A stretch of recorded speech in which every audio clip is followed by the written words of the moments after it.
Tiziana Plebani.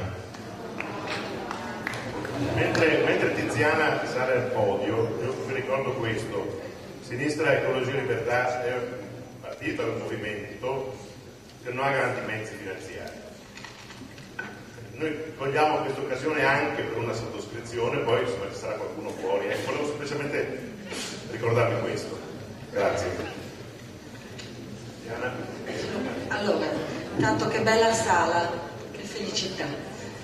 Allora, sono Tiziana appunto Plebani e faccio parte di un gruppo di donne che ha promosso da qualche mese la nascita di un percorso di democrazia partecipativa a Venezia e che insieme a un folto gruppo di associazioni ha organizzato il 9 dicembre scorso il primo incontro pubblico su questo tema, chiedendo all'amministrazione un patto di cittadinanza per decidere un po' come parlava prima l'amica, insieme il futuro della città, quella pienezza dell'abitare di cui lei ci ha parlato. Ecco, questo percorso rappresenta, noi crediamo, quella parte di paese che sta costruendo con piccoli e grandi passi quotidiani un modo di procedere diverso e nella pratica sta cercando anche di rispondere alla profonda crisi della democrazia odierna. Ma la crisi della democrazia odierna non è solo Berlusconi, ricordiamoci, non riguarda soltanto le gigantesche patologie e le violazioni. In realtà si scopre che noi tutti probabilmente abbiamo un immaginario bloccato di accettazione acritica della democrazia, dando per implicito che c'è un funzionamento normale della democrazia che può e deve essere assunto come riferimento. Invece, sia il femminismo ma anche i movimenti di base hanno sottoposto a critica teorica e pratica l'intero assetto, l'intero lessico della democrazia moderna, rappresentanza e sovranità, legge, diritti, popolo, Stato-nazione, consenso, rappresentazione,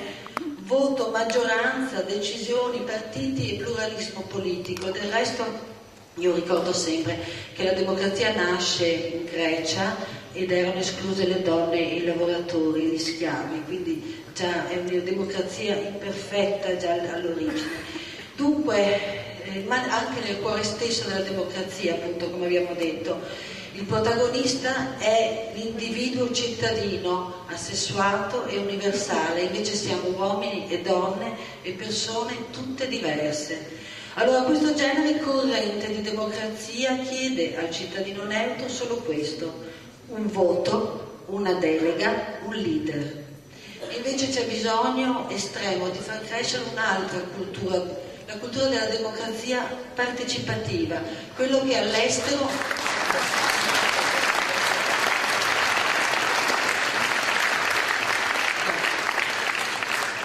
quello che dall'estero ma anche già in Italia si chiama democratizzare la democrazia, quindi una partecipazione diretta dei cittadini alla vita del paese, alle scelte sul territorio, e però si deve basare su una aggiornata teoria della democrazia e si nutre di pratiche e pensieri diversi tra uomini e donne, tra cittadini e amministratori, di una politica che non può essere mera governance, quello che va di moda adesso. Ci vuole una dolce e lenta rivoluzione culturale. E ieri c'era un incontro sulla democrazia partecipativa qua in città ed era stato invitato l'ex presidente della regione Toscana, quello che ha promosso la legge sulla partecipazione, la legge regionale sulla partecipazione dei cittadini, che era al tavolo come moderatore e l'ha ringraziato alla fine del suo intervento e gli ha detto: grazie di averci fatto sognare. Ma no, non è un sogno, è tutt'altro che un sogno. Quella legge esiste ed è realtà, ma è soprattutto nasce da tante esperienze concrete nel nostro paese e all'estero, quindi e da tante persone che stanno facendo questi percorsi con molta passione. Allora vengo alla richiesta a Nichi Vendola. Allora io ti chiedo proprio di assumere questa cultura della democrazia partecipativa, perché questa cultura non alberga né nei partiti di sinistra, che la vedono come con sospetto, perché è diversa da un percorso di democrazia rappresentativa, ma non alberga nemmeno nel movimento antagonista, che la guarda con sospetto, perché le sembra troppo vicino appunto all'amministrazione. Invece è pratica del reale, pratiche di ascolto reciproco, rispetto, pratiche attenzione davvero al territorio e ai suoi bisogni, circolazione di informazioni, valorizzazione dei saperi, del tessuto della cittadinanza. Abbiamo tutto da imparare, dobbiamo imparare da questo. Quindi ti invito caldamente ad assumere questo valore, perché la pienezza dell'abitare si avvicina alla felicità. Grazie.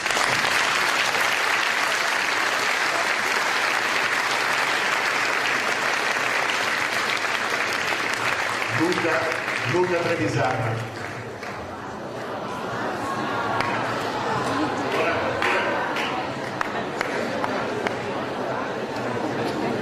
Luca.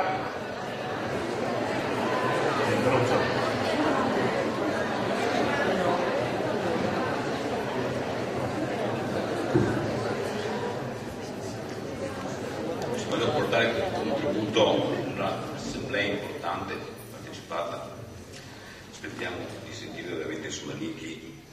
il suo contributo, quindi tenterò di essere il più rapido possibile, dato che è stato chiesto di dare un contributo. Il lavoro che faccio, io penso che la discussione tiene evidentemente gli effetti sociali che la crisi da questo punto di vista sta determinando. Io faccio segretario dell'Azione di Venezia e ho un punto di osservazione che attiene il lavoro nella nostra politica, ma più in generale nel nostro paese. Non c'è dubbio che la crisi sta avendo effetti pesantissimi tutti gli stati sociali. Avete parlato chi prima di me, dei giovani, degli studenti, degli universitari. Io l'osservazione che ho, non c'è dubbio che la crisi da questo punto di vista è pesantissima e colpisce in modo drammatico il lavoro e i lavoratori. Questi anni sono stati anni nei quali la cassa integrazione è stata devastante, ma io penso che non siamo da questo punto di vista ancora alla fine, anzi per i segnali che noi abbiamo io penso che il 2011 da questo punto di vista rischia di essere ancora peggiore e aprire una fase che, la dico così, per molti di noi è anche una fase inedita, e cioè l'idea che quando terminano gli ammortizzatori sociali, quando finisce la cassa integrazione, quando non c'è la ripresa, i licenziamenti di massa, la prospettiva evidentemente di perdere il lavoro, di perdere il reddito, di perdere la possibilità di potersi sostentare, rischia di essere un problema che migliaia di lavoratori rischiano di avere nel prossimo anno. Abbiamo pensato che la crisi poteva in qualche misura mettere in discussione il modello di sviluppo egemone, quello che ha prodotto le politiche liberiste, quello che ha determinato una iniqua distribuzione del reddito, quello che ha precarizzato i rapporti di lavoro, quello che ha devastato le conquiste del sistema di welfare del Novecento. Abbiamo pensato che la crisi poteva essere un'occasione. Io penso invece che siamo di fronte ad una sfida molto molto pesante, perché io credo che la crisi sta per essere usata, in parte lo è già stato, per cambiare i rapporti sociali nel Paese, per costruire evidentemente rapporti sociali a danno del lavoro, a danno delle giovani generazioni, in una condizione nella quale siamo di fronte ad una fase, per così di passaggio, per chi vince adesso vince nel lungo periodo. Io credo che dobbiamo attrezzarci da questo punto di vista, perché la crisi è pesante, e se io la vedo dal punto di vista contrattuale penso a ciò che la Fiat sta facendo a Pomigliano, così come a Mirafiori, e cioè l'idea che si devono cancellare i contratti nazionali di lavoro, si devono cancellare i diritti che i lavoratori si sono conquistati nel Novecento, a partire evidentemente anche dalla possibilità di vedere esercitato il diritto allo sciopero. Si mette in discussione anche questo con l'accordo di Pomigliano, ma c'è un'idea di fondo che Marchionne tenta di far passare dentro quella logica di americanizzazione dei rapporti e delle relazioni sociali, e cioè l'idea che in Italia il sindacato, i lavoratori non possono avere più l'opportunità di contrattare la loro condizione di lavoro, non devono avere più diritti da questo punto di vista esigibili ed esercitabili, ma quei diritti devono essere geometria variabile, cioè il mercato da questo punto di vista che decide se alcuni diritti possono esserci quando magari le cose vanno un po' meglio, o quei diritti devono scomparire quando le cose da questo punto di vista vanno male, cioè in assenza di politiche industriali, di un'idea di sviluppo del paese, ancora una volta ci viene propinata la via bassa, la via bassissima allo sviluppo, con la messa in discussione, insisto, dei diritti dei lavoratori della contrattazione e io dico anche della democrazia, perché quando queste logiche passano e questi accordi passano con l'impossibilità per i lavoratori di potersi esprimere, quando la democrazia viene negata dentro le fabbriche, io penso che il paese sia più debole, perché non c'è un paese forte, non c'è una democrazia forte se dentro i luoghi di lavoro i lavoratori non possono decidere se le condizioni si fanno così. Allora noi abbiamo assistito in questi giorni a una cosa indecorosa da parte del governo, spettacolo indecoroso, ma guardate bene, la crisi veniva da destra. È stato Fini a mettere in discussione Berlusconi, non è stato il movimento, non è stata la piazza, non sono stati da questo punto di vista il conflitto sociale del paese. Allora io credo che c'è bisogno di discutere tra di noi, perché c'è bisogno di cambiare agenda politica nel paese, perché altrimenti continueranno quelle logiche secondo le quali bisognerà sostituire, cambiare, cancellare lo statuto dei lavoratori, continuare a demolire l'istruzione pubblica in Italia, così come stanno tentando di fare, la sanità, e togliere insomma la previdenza che già in gran parte è stata tolta ai giovani e alle future generazioni. Io penso che noi dobbiamo partire dando una risposta generale. La FIOM, per quanto ci riguarda, insomma, per il lavoro e per il contributo che possiamo dare, sta tentando di fare un'operazione che ha queste caratteristiche. La manifestazione del 16, che è stata una manifestazione straordinaria, non solo di metalmeccanici, ma che ha incontrato i movimenti, che ha incontrato tantissime donne e tantissimi uomini, precari, migranti, che da questo punto di vista insomma chiedono di dare risposte generali, di riprendere l'iniziativa, una fase conflittuale, per mettere al centro evidentemente il lavoro, i diritti, il contratto per quanto ci riguarda, ma anche un'idea insomma di sviluppo diversa, un'idea insomma che sia uno sviluppo sostenibile anche dal punto di vista sociale, non solo da questo punto, dal punto di vista economico. Allora io credo che quella manifestazione, così come quella del 14, quella dell'altro giorno di studenti, che è stata una manifestazione straordinaria, la Fioncella, quella